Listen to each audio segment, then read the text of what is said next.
శ్రీ గురుభ్యో నమః. శ్రీ మాత్రే నమః. మా భక్తి టీవీని ప్రోత్సహిస్తున్నటువంటి మా ప్రేక్షకులందరికీ ధన్యవాదాలు తెలియజేస్తూ ఉన్నాము. శని గారి యొక్క మార్పు కుంభరాశి నుంచి మీనరాశిలోకి 2025వ సంవత్సరంలో మార్చి 30 నుంచి జరుగుతూ ఉంది. అనేక రకాల మార్పులు జరుగుతూ ఉంటాయి. ఒక్కొక్క గ్రహము తన నియమిత కాలం ప్రకారంగా తన రాశిలో సంచారం చేస్తూ ఉంటుంది, తానున్న రాశిలో. అలాగే గురువు గారు 1 సంవత్సర కాలం పాటు ప్రయాణం చేస్తారు ఒక రాశిలో. రాహు 1.5 సంవత్సరాల కాలము, అలాగే కేతువు కూడా 1.5 సంవత్సరాల కాలము, శుక్రుడు నెల రోజుల కాలము, రవి నెల రోజుల కాలము, బుధుడు నెల రోజుల కాలము, కుజుడు 40 నుంచి 45 రోజుల కాలము, అలాగే చంద్రుడు 2.5 రోజు ఒక రాశిలో ఉంటారు. మరి శనిగారి దగ్గరికి వచ్చేటప్పటికల్లా ఇది అత్యంత పెద్ద గ్రహం. 2.5 సంవత్సరాల కాలం ఒక రాశిలో ఉంటారు. అయితే ఈయన సంపదలు ఇవ్వడంలోనూ అత్యధికమైన సంపదలను ఇస్తూ ఉంటారు, అంత దీర్ఘకాలం కూడా. అలాగే పరీక్షలు పెట్టడంలో కూడా ఈయన తర్వాత ఎవరైనా అంత అధికమైనటువంటి పరీక్షలు పెట్టి పెట్టి పెట్టి పెట్టి కానీ వాళ్ళని వదిలిపెట్టరు. ఒక సంధించిన బాణం ఎలాగైతే ముందరికి దూసుకొని పోతుందో ఆ రేంజ్లోనే సంపదలను ఇస్తూ ఉంటారు. ఎప్పుడెప్పుడు ఇస్తారు సంపదలు అంటే, ఏలినాటి శని వెళ్ళిపోయిన తరువాత 7.5 సంవత్సర కాలము తానున్న రాశి నుంచి వ్యయస్థానంలో కానీ తన రాశిలో కానీ ద్వితీయ స్థానం అయినటువంటి తరువాత రాశి ద్వితీయ స్థానంలో కానీ సంచారం అయిపోయి తానున్న రాశి నుంచి తృతీయ స్థానానికి వెళ్ళిన దగ్గర నుంచి అమోఘమైనటువంటి ఫలితాలు ఇస్తారు, ఉచ్చున్నత స్థితిలో కూర్చోబెడతారు. అలాగే అష్టమ శని తానున్న రాశికి, అంటే తాను జన్మించినటువంటి రాశి ఏదైతే ఉందో ఆ రాశి నుంచి అష్టమ స్థానంలో శని సంచారం జరుగుతూ ఉన్నప్పుడు ఎన్ని కష్టాలు పెట్టాలో అన్ని కష్టాలు పెడతారు. అష్టమ స్థానం నుంచి నవమ స్థానంలోకి శనిగారు వెళ్ళిపోవడం ఆలస్యం, అద్భుతమైనటువంటి ఫలితాలు. అంటే వీళ్ళని తీసుకెళ్ళి అత్యున్నత స్థాయిలో కూర్చోబెడతారు. అలాగే అర్ధాష్టమం కూడా తాను జన్మించినటువంటి రాశి నుంచి 4వ స్థానంలో ఉన్నప్పుడు ఎన్ని కష్టాలు పెడతారో, ఎన్ని రకాలైనటువంటి పరీక్షలు పెడతారో, ఆ పరీక్షలన్నిటినీ నిలదొక్కుంటూ ఉన్నట్లయితే జాగ్రత్తగా, ఓర్పుగా, సహనంగా వారు రాశి దాటిపోయేంత వరకు మనము నిలదొక్కుకోగలిగినట్టయితే పంచమ స్థానంలోకి వెళ్ళిన తదుపరి అత్యద్భుతమైనటువంటి స్థితులు కల్పిస్తారు. అంటే సంపదలు ఇస్తారు, గృహాన్ని ఇస్తారు, ఆర్థిక అభివృద్ధిని ఇస్తారు. సంతానం కలిగేటటువంటి వయసు అయితే సంతానాన్ని ఇస్తారు. అలాగే వివాహ బంధాల నుంచి బాధల్లో ఉన్నవారికి ఆ బాధలు తొలగిపోయేటట్టు చేసి అన్యోన్యతనిస్తారు. ఇలా అప్పుడు ఏ పరీక్షలు ఎన్ని పెట్టారో ఇప్పుడు ఆ పరీక్షలన్నింట్లలోనూ మన ఓర్పు చూపించిన కారణంగా సత్ఫలితాలు ఇచ్చి ముందరికి తీసుకెళ్తారు. ఆ 3 రాశులు ఏవో ఇప్పుడు మనం చూద్దాం. కర్కాటక రాశి. కర్కాటక రాశికి ఇప్పటి వరకు అష్టమ స్థానంలో శనిగారి సంచారం జరుగుతూ ఉంది. అందరికీ కర్కాటక రాశి వారు అందరూ తల పట్టుకొని కూర్చుని ఉన్నారు. ఎప్పుడెప్పుడు ఈ శనిగారి బాధ మనకి తొలగిపోతుందా, శని వెళ్ళిపోతూ వెళ్ళిపోతూ మంచి చేసి వెళ్తారు అని చెప్తున్నారు కదా, మనకి అద్భుతమైన ఫలితాలు ఎప్పుడు ఇస్తారా అని చెప్పి అలా పళ్ళ బిగువన ఓర్పు పట్టుకొని కూర్చుని ఉన్నారు. ఇప్పుడు ఆ కాలం వచ్చేస్తుంది. 2025వ సంవత్సరం ప్రారంభంలోనే, అంటే మార్చి 30వ తేదీ నుంచే శనిగారి యొక్క మార్పు అష్టమం నుంచి నవమంలోకి వెళ్ళిపోయింది. ఇక ఎప్పుడైతే అష్టమం దాటిపోయిందో అద్భుతమైన ఫలితాలు. ఇక్కడ ఇంకో విషయాన్ని కూడా చెప్పుకోవాలి. అష్టమ స్థానంలో కూడా ఎప్పుడైతే చివరికి డిగ్రీలలోకి 26, 27, 28, 29, ఇక 29 డిగ్రీ కంప్లీట్ అయిపోవడం అలా వస్తుందో ఆ గ్రహం వీక్ అయిపోతుంది అనమాట, పలుచబడిపోతుంది, వృద్ధ గ్రహం అయిపోతుంది కదా. ఇంకా అంతగా ఫలితాలను ఇవ్వదు. ఇప్పటి వరకు కష్టపెట్టున్నాం కదా, వీళ్ళని ఇంకా ఎందుకు కష్టపెట్టడం, కాస్త రిలీఫ్ ఇద్దాంలే అని అలా అలా కొంచెం పట్టు సడలిస్తూ ఉంటుంది అనమాట. పూర్తిగా రాశి మారిపోయిన తర్వాత ఇక అద్భుతమైన అవకాశాలు. నవమం కోణంలోకి వచ్చేస్తుంది కదా.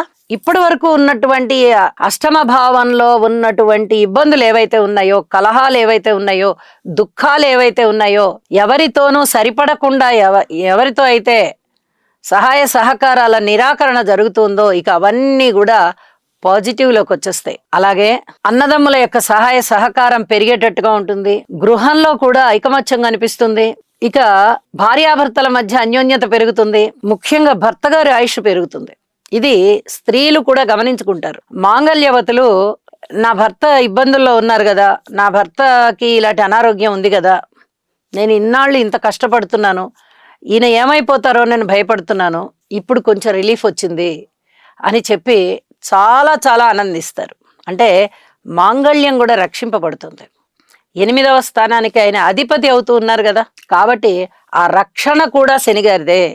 కాబట్టి రక్షించేస్తారు, పూర్ణ ఆయుష్ ఇచ్చేస్తారు, ఆ జంటని విడిపోకుండా చేస్తారు. ఒకవేళ భార్య గారు అనారోగ్యంతో ఉన్నా కూడా భర్త గారి పరిస్థితి అదే. అరే నా భార్య ఏమైపోతుందో అనే దిగులుతో ఉంటారు వాళ్ళు. పళ్ళ బిగున వైద్యం చేయించుకుంటూ ఉంటారు, ఓర్పు కలిగి ఉంటారు. ఎప్పుడైతే శని గారు 8వ స్థానం దాటిపోయారో, ఆయుష్కారకుడు కూడా కదా శని, ఇచ్చేస్తారనమాట ఆయుష్ని. ఈ విధంగా అత్యుత్తమమైన ఫలితాలు, ఒక ఉన్నత స్థానంలో కూర్చోబెడతారు వీళ్ళని.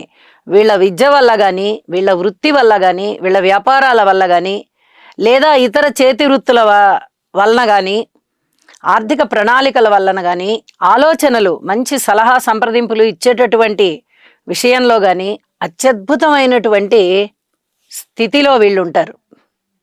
ఉన్నత స్థానాన్ని సంపాదిస్తారు, ఉత్తమమైన పదవులను అలంకరిస్తారు, 10 మందిలో గుర్తింపు వచ్చేటట్టుగా జరుగుతుంది.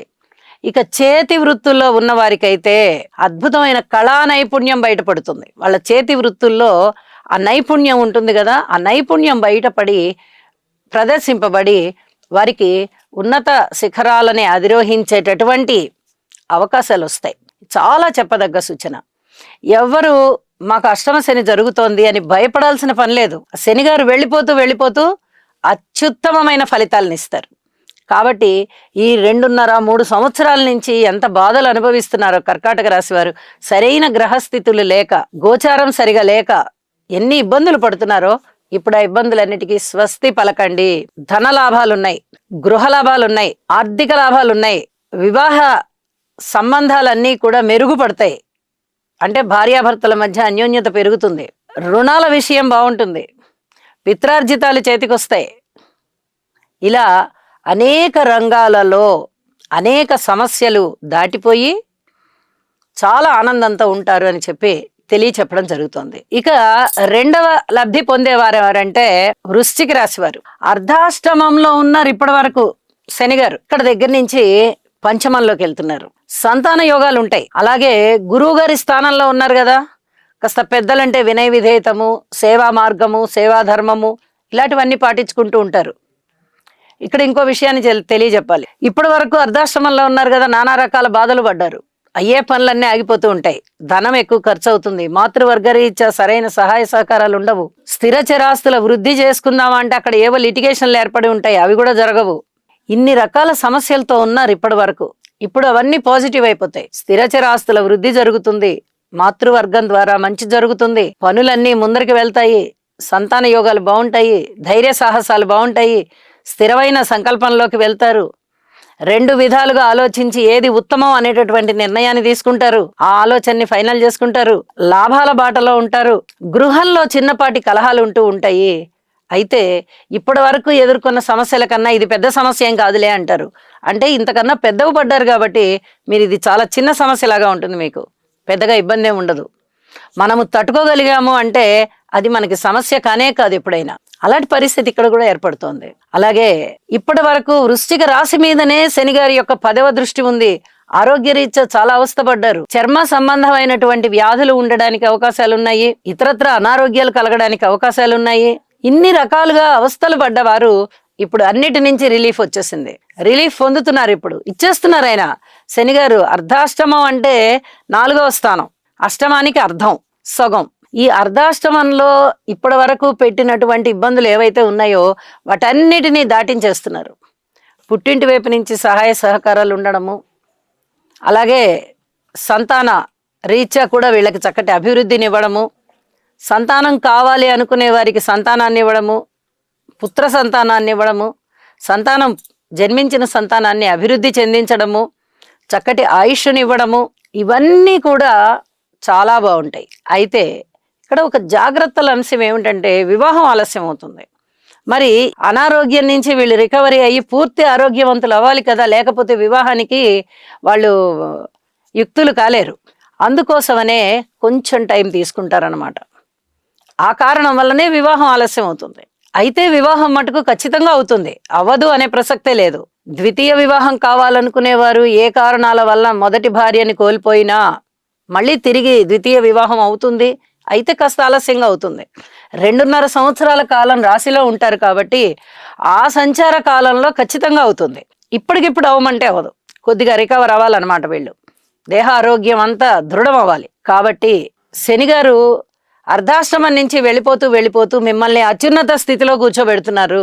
ఆర్థిక పరంగా బాగుంది, ఆరోగ్యపరంగా కూడా బాగుంటుంది, అన్నదమ్ముల రీత్యా బాగుంటుంది, మాతృవర్గ రీత్యా బాగుంటుంది, ధనము రీత్యా, పొలాల రీత్యా, స్థలాల రీత్యా, స్థిరమైనటువంటి సంపదల రీత్యా, అలాగే ఉద్యోగ రీత్యా కూడా చాలా బాగుంటుంది. స్థిరంగా ఉంటారు, నిలకడగా ఉంటారు అని చెప్పి తెలియజేస్తూ, శనిగారి అర్ధాష్టమ సంచారం తొలగిపోయి 2025వ సంవత్సరం నుంచి మళ్ళీ ఒక 2.5 సంవత్సరాల కాలం ఈ వృశ్చిక రాశి వారికి అఖండ భోగ భాగ్యాలు శనిగారి వల్ల ఉంటాయి అని చెప్పి సూచన చేస్తూ, అలాగే కర్కాటక రాశి వారికి కూడా అఖండ భోగ భాగ్యాలు శనిగారి వల్ల ఉంటాయి అని చెప్పి తెలియజేస్తూ, ఇక 3వ లబ్ధి పొందేవారు ఎవరు ఇప్పుడు తెలుసుకుందాం. మకర రాశి. మకర రాశి వారికి 3వ స్థానంలోనే శనిగారి యొక్క సంచారం జరుగుతూ ఉంది. ఎప్పటి నుంచి? మార్చి 30వ తేదీ 2025వ సంవత్సరంలో. అంటే ఏలినాటి శని పూర్తిగా వెళ్ళిపోయినటువంటి కాలం. ద్వితీయంలో ఉన్నారు ఇప్పటి వరకు వారు. ద్వితీయంలో ఉన్నప్పుడు చాలా ఇబ్బందులు పెడతారు, గృహోపయోగంగా చాలా ఇబ్బందులు పెడుతూ ఉంటారు. మరి ఇప్పుడు అవన్నీ దాటిపోయి, ఏలినాటి శని దాటిపోయి 3వ స్థానం, చక్కటి విక్రమ స్థానం, ఆ విక్రమ స్థానంలోకి వెళ్ళిపోతున్నారు. అంటే మకర రాశి వారికి అత్యద్భుతమైన కాలం అని చెప్పాలి. వారికి మాట తీరు బాగుంటుంది, గృహంలో ఐకమత్యం బాగుంటుంది, అన్నదమ్ముల సహాయ సహకారం బాగుంటుంది, ఆరోగ్యం బాగుంటుంది, ఆనందం కలుగుతుంది, ఉత్సాహంగా పనిచేయగలుగుతారు, మంచి ఆలోచన నిర్ణయాత్మక శక్తి ఉంటుంది, 10 మందితో కలుస్తారు.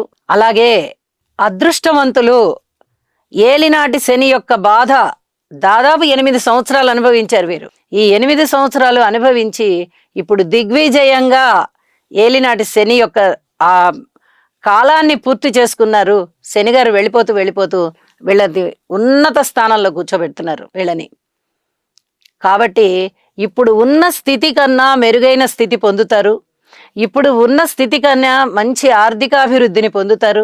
ముఖములో కళ పెరుగుతుంది, అంటే ముఖ వర్చస్సు పెరుగుతుంది, మాట మన్నన పెరుగుతుంది, గౌరవ ప్రతిష్టలు పెరుగుతాయి, ఆర్థికాభివృద్ధి ఉంటుంది, పదోన్నతులు ఉంటాయి, విదేశీ ప్రయాణాలకు వెళ్తారు. అన్ని విధాలా కూడా అదృష్టవంతమైన కాలంగా ఈ మకర రాశి వారిని చెప్పవచ్చు. 2025వ సంవత్సరంలో అనేక రకాలుగా వచ్చేటటువంటి గ్రహ మార్పులు ఏవైతే ఉన్నాయో, ఏ మార్పులు ఎలా ఉన్నా అవి మంచి శుభ ఫలితాలు ఇవ్వనివ్వండి, లేకపోతే ఇబ్బందికరమైన ఫలితాలు ఇవ్వనివ్వండి, ఆరోగ్య భంగాలు ఇవ్వనివ్వండి, ఏదైనా ఇవ్వనివ్వండి, శనిగారు ఇచ్చే ఫలితం మటుకు మారదు.